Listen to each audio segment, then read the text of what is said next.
정확하게 전달을 하도록 하겠습니다. 사실 그 박유일 선생님이 말씀하신 부분에서 제가 쟁점으로 제기하고 싶었던 내용이 안 들어있기 때문에 그러니까 불가피하게 박유일 선생님이 얘기했던 부분을 인용을 하면서 제가 그거에 대해서 커멘트를 하는 방식으로 할 거고요. 전체적인 이 글에 대한 제 논평은 실질적으로 뒷부분에 가면 그러니까 이 직면 위기를 국면을 넘어설 수 있는 사회에 대한 전망과 주체 형성을 위해서 운동까지 제안하는 부분이 있습니다. 지금 말씀하시진 않으셨지만 그 부분에 대한 저는 한번 쭉 읽고 나서 그게 상당히 좀 공허하다. 예.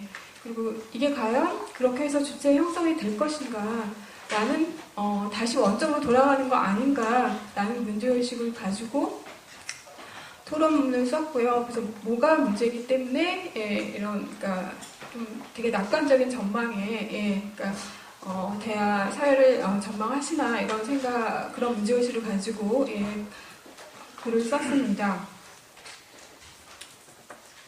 그 실제적으로 그러니까 말씀하신 그런 사회 전망이 그러니까 뭐냐면 자본 없이 살기라는 삶 공간의 정치 사회적인 재구성이고요. 그리고 상품적인 자본주의적 인간형을 그 스스로 극복하는 과정 속에서 정력보라 연대적 주체 형성의 길을 모색하자 이런 제안입니다. 그러니까 한마디로 말씀드리면 가령 근데 이 제안이 다시 그 안에서 그 정력보라 플러스 수많은 모습들 뭐 성인종, 계급, 장애인, 비장애인, 뭐 연령 뭐 이런 어떤 그 구획과 경계들을 다시 만들어내는 거 아닌가? 그 문제를 어떻게 해결할 것인가? 다시 좀 원점으로 돌아왔어요.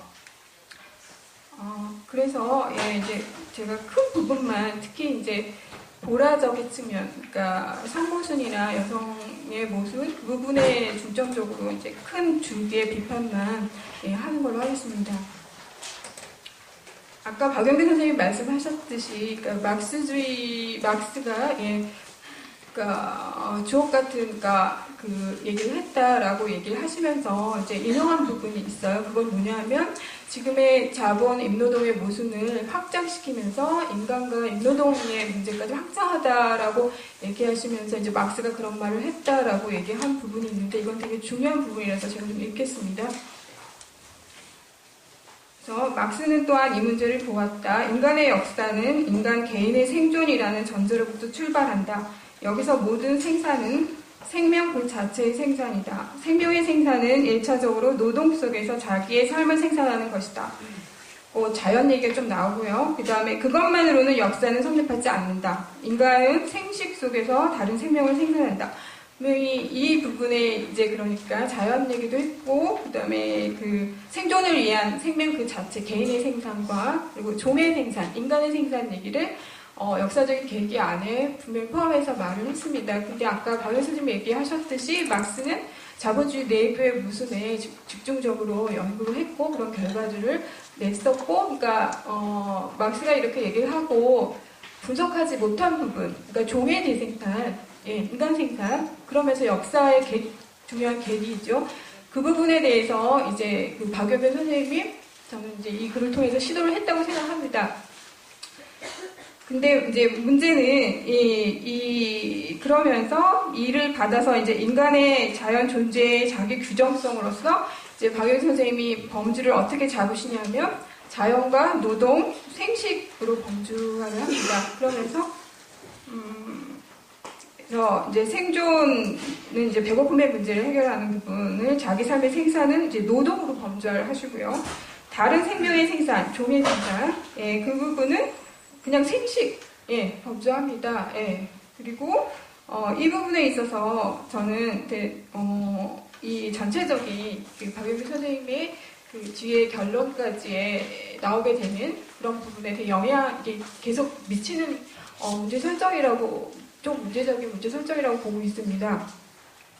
그래서 하나의 역사적인 계기인 종의 생산 활동을 생식, 그러니까 노동이나 혹은 생산이 아닌 자연적인 영역으로 할당을 해버리시고요. 그러니까 이런 관점은 글 전체에서 계속 유지되고 있는 부분이 그래서 뭐 예를 들면 혈안의 재생산이라는 성의 자연성을 이렇게도 언급을 하고 또한 사랑을 자연적으로 주어진 생식을 초과하는 것으로 그래서 인간의 성은 단순한 종족 번식의 성이 아니라 그러니까 종족 번식의 성을 그냥 자연으로 할당해버리고 그러니까 성과 사랑하고 생식의 성을 분리를 하면서 뒤에 가면 문제 설정 자체를 생식과 자연성의 그 두 개의 모순으로 설정을 하고 있는 부분이 있습니다. 그래서 이 부분에 있어서 과연 이 문제 설정이 여성의 보라의 문제 모순이나 이런 것들을 과시할 수 있는,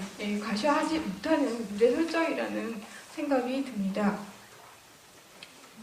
그래서 보면 실제 이 생식의 부분은 자본주의 내부로 보시고요.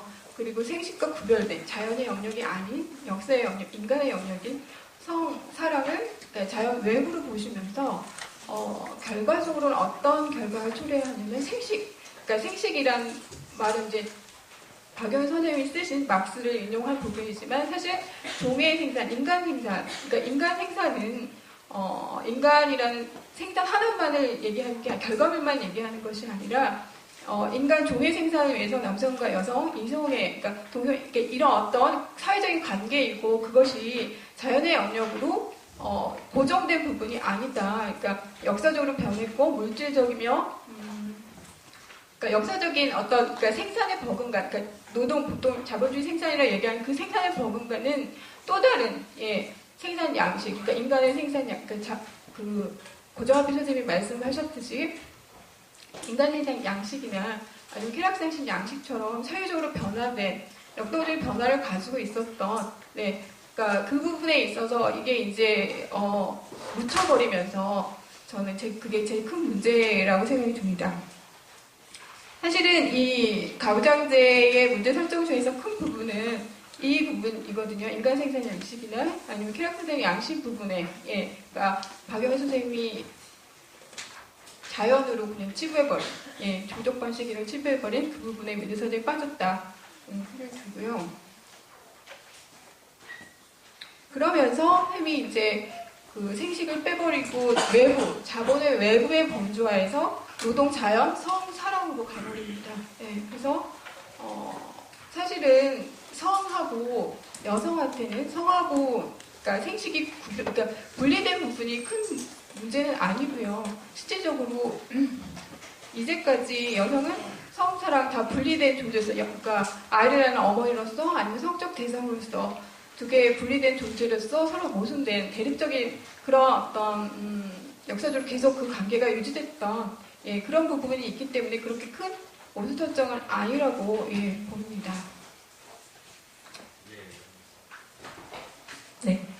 그리고 자본의 이 외부의 설정 부분에서 문제 제기를 한 거고요. 두 번째는 이제 외부와 내부가 어떻게 접합되면서 모순을 상호 전환시키는지 부분에서 제시하는 부분이 그러니까 생산과 비생산적 노동의 구분과 그것에 대한 가치 계열화 문제를 얘기를 하시면서 실제 자연과 인간이 어떻게 분리되면서 생태 문제까지 야기했는지 문제 제기를 하십니다.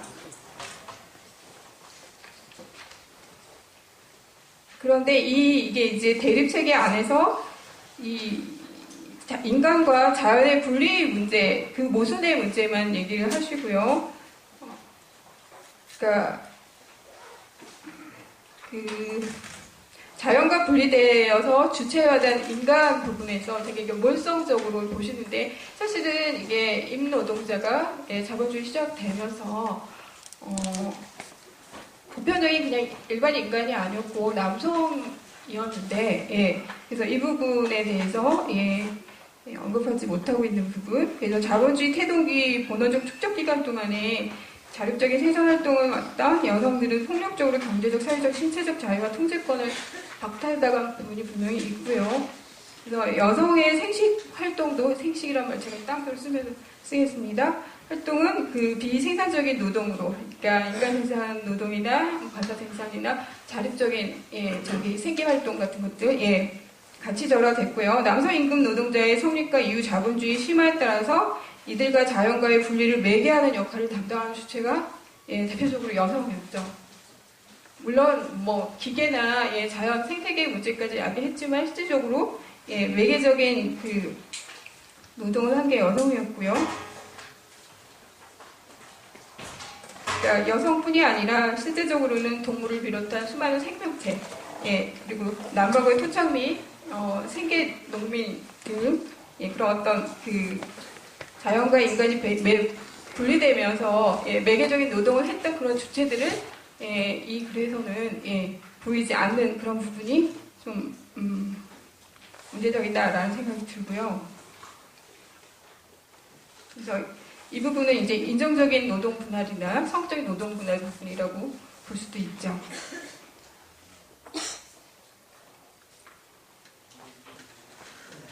그리고 근대 자본주의는 생산적 비생산 노동이라는 분류에 근거하여 이성애적 가부장제를 할당한다고 하셨고요. 그리고 성사랑이라는 환상체계를 만들어서 근대적 가족제도를 생산한다고 얘기하셨어요. 그래서 성사랑을, 생식과 분리된 성사랑을 외부라고 보시면서 이거를 그러니까 환상체계라고 말씀을 하시는데, 요거는 제가 정확하게 어떤 생각을 가지고 말씀하셨는지 잘 모르겠는데, 그러니까 그 부분은 되게 애매한 부분이 있고요. 실제적으로 그 근대 자본주의가 생기면서 여성의 문제 설정은 여성에게 많은 영향을 미쳤던 거는 생식과 사랑의 분리가 아니라, 예를 들면 노동의 재생산과 인구 재생산의 부분 노동으로 하게 된 부분, 그리고 성이 상품화된 부분, 그리고 아까도 말씀드렸듯이 어머니의 여성과 성적 대상으로서 여성이 분리된, 계속 대립되는 그런 부분이지 않을까, 그렇게 말씀을 하셨으면 훨씬 더 문제 설정이 좋지 않았을까라는 아쉬운 점이 있습니다.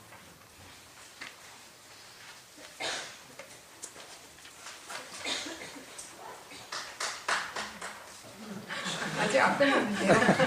그리고 되게 재미있는 게 뭐냐면, 실제 박영근 선생님이 글 안에는 자본주의를 넘어서는 그 가부장 체제적인 사고에 기반한 문제 설정의 단어들이 있습니다. 근데 그것을 쓰시고 나서도 나중에는 그냥 그 어떤 임노동, 자본주의 내부의 중심성으로 다시 돌아가 버리는 그런 아쉬운 점이 있는데요. 뭐냐면 이성애적 남성 노동자의 생산적 노동이라는 자본주의적 생산 양식이 가치 개혁이다.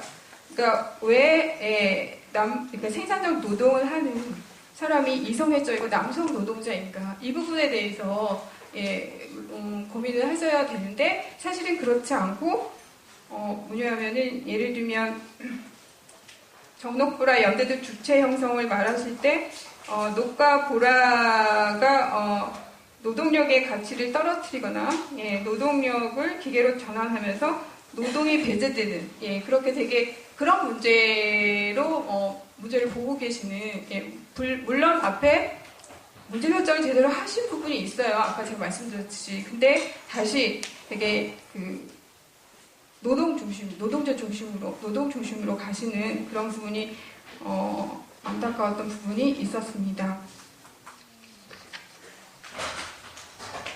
그래서 그 마지막으로 저는 그 제안을 하나 하고 싶은 건 뭐냐면, 실질적으로 이제 박영규 선생님이 전체적으로 자본주의 내 외부의 관계를 임노동, 노동, 에너지 저장소, 자연, 그리고 생식, 성사랑 이렇게 설정을 하셨고요. 모순 설정은 자연, 인간, 임노동, 노동, 성사랑, 생식의 모순으로 설정을 하셨잖아요. 그래서 사실은 근데 이 세 가지가 별개로 구분돼서 모순 설정을 할 수 있지 않습니다.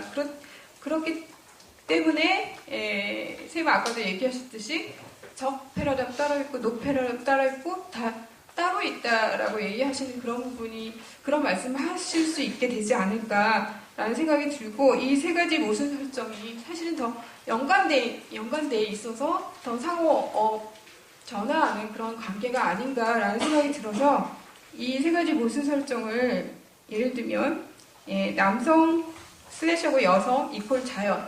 그러니까 슬래시는 지배의 의미를 하는 거고요.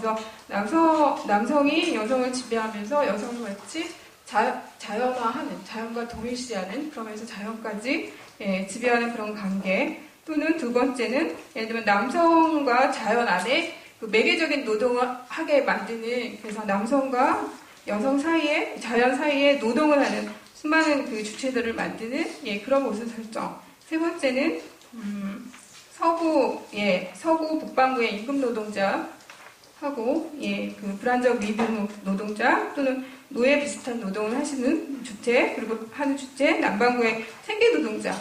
이런 모습 설정으로 다시 생각을 해보면 어떨까라는 제안이 듭니다. 이상입니다.